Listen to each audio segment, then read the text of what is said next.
11 de dezembro de 1943. 8.500 metros acima do Mar do Norte. O ar era tão frio que transformava cada respiração em uma luta silenciosa dentro das máscaras de oxigênio. O céu parecia infinito, uma extensão azul escura que se confundia com a curvatura do planeta. Muito abaixo, escondidas sob uma camada irregular de nuvens, estavam as cidades da Europa ocupada. Acima delas, avançava uma formação que podia ser ouvida antes mesmo de ser vista. Centenas de motores, centenas de hélices, centenas de bombardeiros pesados americanos atravessando o céu em direção ao coração do Reich. Os B-17 Flying Fortress seguiam em formação cerrada. De longe, pareciam lentos, quase vulneráveis, mas vistos de perto, eram fortalezas voadoras de metal, armadas com metralhadoras em praticamente todas as direções. Dentro de cada aeronave, homens observavam o horizonte através de pequenas janelas congeladas. Eles sabiam o que estava por vir. Sempre vinha. A Luftwaffe. Durante meses, aquele ritual havia se repetido inúmeras vezes. Os bombardeiros decolavam da Inglaterra, cruzavam o Canal da Mancha e avançavam rumo às fábricas, refinarias e centros industriais alemães. Durante parte do trajeto, recebiam proteção dos caças aliados. Mas, inevitavelmente, chegava o momento em que os escoltas precisavam voltar. Era então que começava o pesadelo. Os P-47 Thunderbolt e os Spitfire britânicos simplesmente não possuíam alcance suficiente para acompanhar os bombardeiros até os alvos mais profundos da Alemanha. Conforme o combustível diminuía, eles eram obrigados a abandonar a formação e retornar. Os bombardeiros seguiam sozinhos, e os pilotos alemães sabiam exatamente quando isso acontecia. Centenas de quilômetros dentro do território inimigo, os radares alemães detectavam as formações americanas muito antes de elas alcançarem seus objetivos.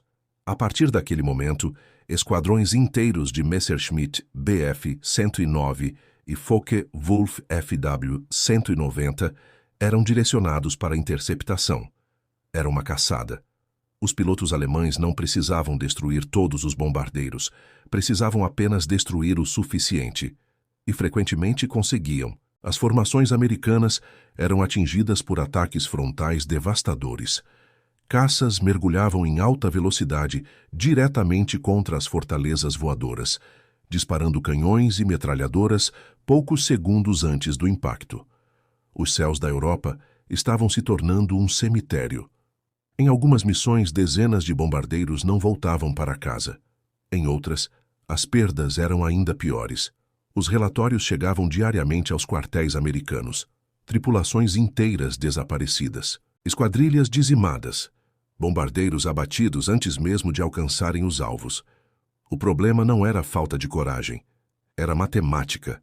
A Alemanha estava lutando perto de casa. Os Estados Unidos estavam lutando do outro lado do oceano, e a distância favorecia os defensores. Enquanto isso, em diversos aeródromos alemães, os pilotos da Luftwaffe mantinham uma confiança quase arrogante. Muitos eram veteranos experientes. Alguns haviam lutado na França, outros na União Soviética. Vários acumulavam dezenas ou até centenas de vitórias aéreas. Eles haviam enfrentado praticamente todos os tipos de aeronaves aliadas existentes, e acreditavam conhecer seus adversários. Por isso, quando um novo caça americano começou a aparecer em números limitados, poucos demonstraram preocupação. A aeronave tinha linhas incomuns. Seu nariz parecia excessivamente longo. Sua fuselagem era elegante demais para um avião de combate pesado. Comparado aos robustos Thunderbolt ou aos agressivos caças alemães, aquele novo modelo parecia quase delicado. Alguns pilotos o observavam de longe e simplesmente seguiam em direção aos bombardeiros. Outros o consideravam apenas mais uma tentativa americana de resolver um problema impossível. Afinal, o desafio era conhecido por todos. Nenhum caça conseguia acompanhar os bombardeiros até Berlim. Nenhum. A distância era grande demais. O combustível nunca era suficiente. A física parecia estar do lado da Alemanha. Mas algo estava mudando. Nos aeródromos britânicos, equipes de manutenção trabalhavam dia e noite ao redor daquela aeronave relativamente nova.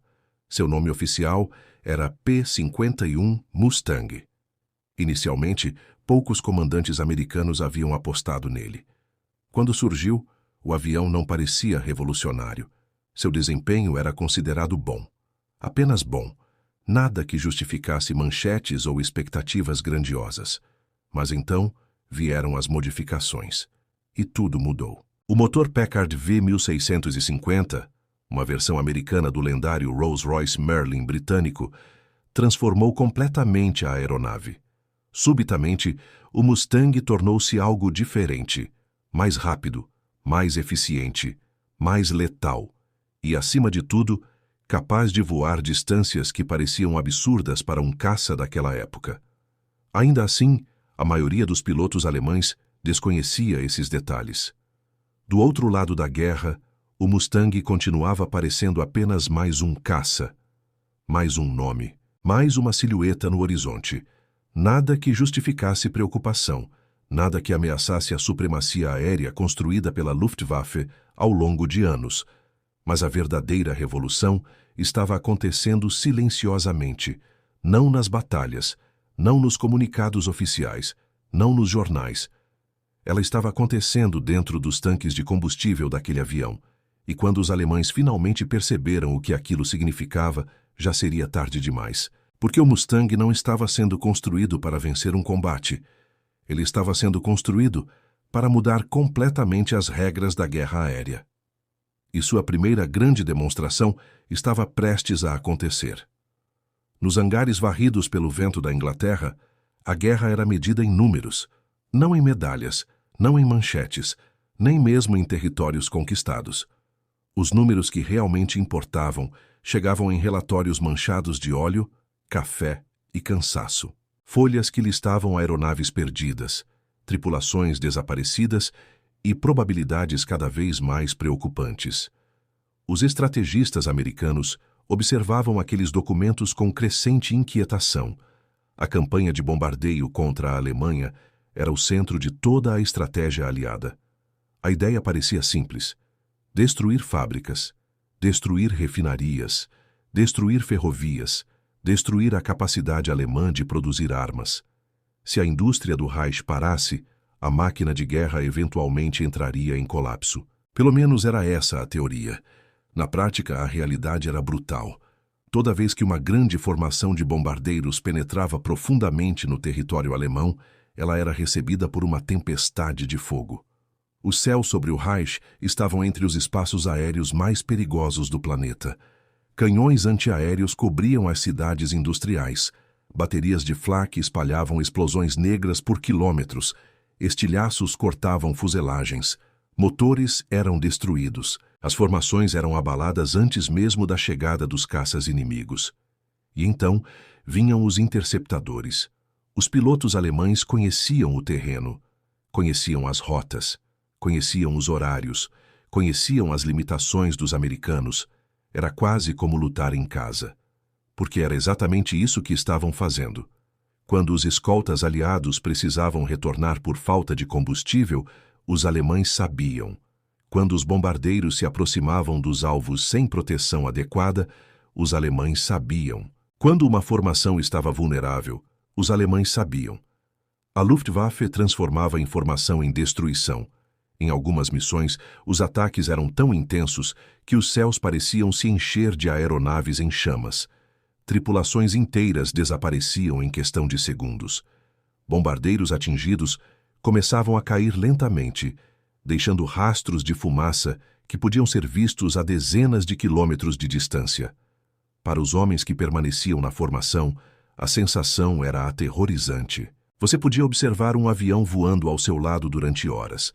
Podia ver seus ocupantes através das janelas.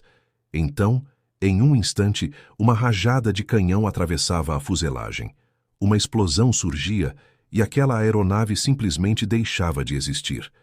Era impossível ignorar o impacto psicológico. A cada missão, as chances de sobrevivência pareciam diminuir. Enquanto isso, a liderança americana enfrentava uma pergunta cada vez mais desconfortável. Como proteger os bombardeiros durante todo o trajeto? Diversas soluções foram tentadas: tanques externos, rotas diferentes, mudanças táticas, novos esquemas de formação. Mas todas esbarravam no mesmo obstáculo: combustível. A distância entre a Inglaterra e os alvos estratégicos alemães era simplesmente enorme, especialmente quando os bombardeiros começavam a atingir regiões cada vez mais profundas do Reich. A situação tornava-se ainda mais crítica conforme a guerra avançava. Os aliados precisavam atacar o coração industrial alemão, precisavam atingir fábricas de motores, precisavam atingir refinarias de combustível sintético, precisavam atingir centros de produção de aeronaves, mas esses alvos estavam justamente onde os bombardeiros ficavam mais expostos. E quanto mais longe voavam, mais isolados se tornavam. Foi nesse cenário que o Mustang começou a chamar a atenção, inicialmente de forma discreta, sem grandes anúncios, sem expectativas extraordinárias. Os primeiros relatórios pareciam quase modestos. O avião apresentava velocidade impressionante em altitude, consumia menos combustível do que muitos concorrentes, possuía excelente autonomia e mantinha desempenho elevado mesmo após horas de voo. Os dados começaram a circular entre oficiais de planejamento. Alguns ficaram intrigados, outros desconfiados. A ideia parecia boa demais para ser verdadeira. Um caça que pudesse acompanhar bombardeiros até o interior da Alemanha. Um caça que pudesse lutar ao chegar lá. Um caça que ainda tivesse combustível suficiente para retornar. Parecia uma fantasia, mas os testes continuavam confirmando os números. Quanto mais avaliações eram realizadas, mais evidente se tornava o potencial da aeronave. O Mustang não estava apenas voando mais longe, ele estava voando muito mais longe. A diferença era tão significativa que começava a alterar cálculos estratégicos inteiros. Pela primeira vez, surgia a possibilidade real de manter cobertura de caça praticamente durante toda a missão. E isso mudava tudo, porque a função mais importante de um escolta não era necessariamente derrubar aviões inimigos, era impedir que eles atacassem livremente. Mesmo a presença de caças aliados já forçava os alemães a agir de maneira diferente, a atacar de forma menos agressiva, a abandonar oportunidades, a gastar energia e combustível, a perder iniciativa. Era uma mudança aparentemente pequena, mas guerras frequentemente são decididas por pequenas mudanças. Enquanto os americanos estudavam as possibilidades, os pilotos da Luftwaffe continuavam observando os novos caças com relativa indiferença. Afinal, eles ainda estavam vencendo. As estatísticas pareciam confirmar isso. Bombardeiros continuavam caindo. Formações continuavam sofrendo perdas. Os céus alemães continuavam sendo território hostil. Nada indicava uma transformação iminente, mas havia um detalhe que os relatórios alemães ainda não capturavam. O número de Mustangs estava crescendo, mais pilotos estavam chegando, mais esquadrões estavam sendo equipados, mais aeródromos estavam recebendo a nova aeronave. Era um processo gradual, quase invisível, como uma maré subindo durante a noite. Você não percebe a mudança minuto a minuto, mas quando olha novamente, a paisagem inteira já está diferente. E foi exatamente isso que começou a acontecer sobre a Europa. Sem alarde, sem espetáculo, sem que a maioria dos pilotos alemães compreendesse o que estava surgindo diante deles. Porque o verdadeiro poder do Mustang não estava em sua velocidade, nem em suas metralhadoras, nem em sua capacidade de manobra. Sua arma mais perigosa era algo muito mais simples. Ele podia permanecer onde os alemães acreditavam que nenhum caça aliado conseguiria chegar. E em breve, os pilotos da Luftwaffe descobririam isso da maneira mais dolorosa possível. A mudança não aconteceu de uma vez. Não houve um anúncio. Não houve uma batalha única que permitisse aos pilotos alemães apontar para um mapa e dizer que aquele havia sido o momento exato em que tudo começou a dar errado. Foi pior do que isso. A transformação foi gradual, silenciosa, implacável. Os primeiros sinais surgiram durante missões que pareciam rotineiras.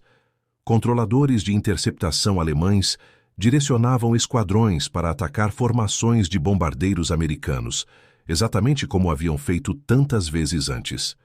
Os pilotos de Messerschmitt Bf-109 e Focke-Wulf FW-190 decolavam confiantes. A estratégia era familiar. Encontrar os bombardeiros, atacar rapidamente, destruir algumas aeronaves, retornar. Mas algo começou a acontecer. Quando os alemães se aproximavam das formações, encontravam caças aliados muito mais longe do que o esperado. Muito mais longe. Inicialmente, alguns acreditaram tratar-se de coincidência. Talvez uma escolta temporária, talvez uma rota diferente, talvez uma exceção. Mas então aconteceu novamente. E novamente. E novamente. Os Mustangs estavam ali, esperando, acompanhando os bombardeiros em regiões onde, teoricamente, nenhum caça aliado deveria estar. Os relatórios começaram a se acumular. Os encontros tornaram-se frequentes. Os ataques alemães passaram a enfrentar resistência constante. Aquilo alterava completamente a dinâmica do combate. Durante anos, os pilotos da Luftwaffe haviam escolhido quando atacar. Agora, eram forçados a lutar para chegar aos bombardeiros. E muitas vezes nem conseguiam.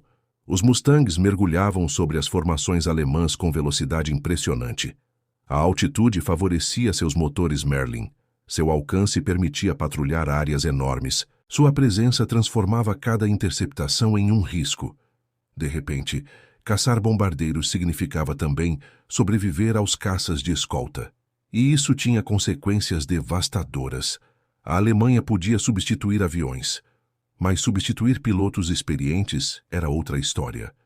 Cada veterano perdido representava anos de treinamento desaparecendo em segundos. Cada asa abatido significava menos experiência nos céus, menos liderança, menos conhecimento, menos capacidade de enfrentar os ataques que se multiplicavam. Os americanos perceberam isso rapidamente e passaram a explorar a vantagem de forma agressiva. Os Mustangs não ficavam apenas próximos aos bombardeiros. Eles começaram a avançar à frente das formações. Patrulhavam rotas de interceptação. Procuravam caças alemães ainda em ascensão. Atacavam aeródromos. Perseguiam aeronaves inimigas até suas bases. A guerra aérea deixava de ser defensiva.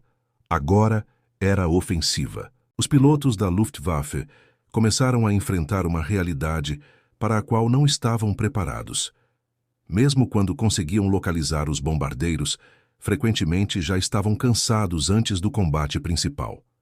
Precisavam vigiar o céu constantemente. Precisavam observar todos os setores. Precisavam esperar ataques vindos de qualquer direção. A pressão psicológica aumentava a cada semana. Os céus sobre a Alemanha, antes considerados um refúgio relativamente seguro, tornavam-se um campo de batalha permanente. E então vieram as consequências estratégicas. As grandes formações de B-17 Flying Fortress e B-24 Liberator passaram a alcançar seus alvos com frequência crescente. As refinarias de combustível começaram a sofrer danos severos. As fábricas de aeronaves tornaram-se alvos recorrentes. As linhas ferroviárias enfrentavam interrupções constantes. A produção industrial alemã continuava funcionando, mas sob uma pressão gigantesca. A cada mês, o peso da campanha aérea aumentava. O combustível tornava-se mais escasso. As peças de reposição tornavam-se mais difíceis de obter. Os pilotos recebiam menos horas de treinamento. As novas aeronaves saíam das fábricas, mas muitas vezes faltava combustível para operá-las adequadamente. Era um ciclo destrutivo. Menos combustível significava menos treinamento. Menos treinamento significava pilotos menos preparados. Pilotos menos preparados significavam mais perdas. Mais perdas significavam ainda menos capacidade de proteger o espaço aéreo alemão. Enquanto isso, os Mustangs continuavam chegando. Mais esquadrões, mais pilotos, mais aeronaves. A capacidade industrial americana parecia inesgotável. Aquilo que muitos oficiais alemães haviam subestimado finalmente se tornava impossível de ignorar. O Mustang não era apenas um novo caça. Era a peça que faltava. A solução para um problema que durante anos limitara a estratégia aérea americana. Os bombardeiros agora podiam alcançar praticamente qualquer alvo importante dentro da Alemanha com proteção efetiva. A antiga zona de segurança simplesmente desapareceu, e com ela desapareceu algo ainda mais importante: a iniciativa. A Luftwaffe já não controlava o ritmo da guerra aérea, já não escolhia livremente onde lutar, já não determinava quando atacar. Cada missão tornava-se uma reação, uma tentativa de conter forças que pareciam crescer sem parar. Meses antes, muitos pilotos alemães observavam o Mustang com desinteresse. Alguns chegaram a considerá-lo apenas mais uma aeronave estrangeira destinada a desaparecer no caos da guerra. Mas os céus haviam dado sua resposta. O estranho caça de nariz longo continuava aparecendo. Missão após missão. Combate após combate, cada vez mais distante, cada vez mais numeroso, cada vez mais dominante. E à medida que a superioridade aérea aliada se consolidava, uma percepção começou a surgir entre muitos comandantes alemães. Talvez a guerra nos céus estivesse sendo decidida. Talvez o equilíbrio tivesse finalmente mudado. Talvez não fosse mais uma questão de impedir os bombardeios. Talvez fosse apenas uma questão de quanto tempo ainda restava, porque o Mustang havia feito algo que durante anos parecera impossível. Ele não apenas escoltou os bombardeiros até Berlim, ele acompanhou os Estados Unidos até a porta da Alemanha.